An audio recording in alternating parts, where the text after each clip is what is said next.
ছোট ভালো না গো সব উঁচু করে করে কোথা পড়ে যাবো কোথা পড়ে যাবো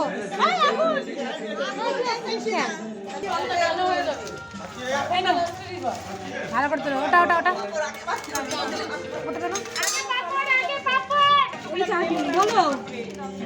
ওইটা ওইটা ওইটা ওটা শুনতে পাচ্ছি না কি কেন ফোন করছিল পায়েস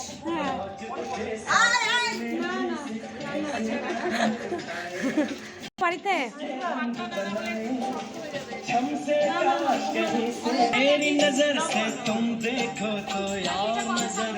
কেমন হচ্ছে ঘুগনিটা ঘুগনিটা কেমন হচ্ছে খুব সুন্দর হ্যাঁ শেষ নাকি হ্যাঁ এটা একটু কম কম লাগছে কিন্তু এরকমই থাকবে নির্মল দাস আমার দাদা হ্যাঁ এত লাউডি কে খাবে গো জায়গা খুঁজে পাবি না খাবি এরকম ভিতরে পাবি না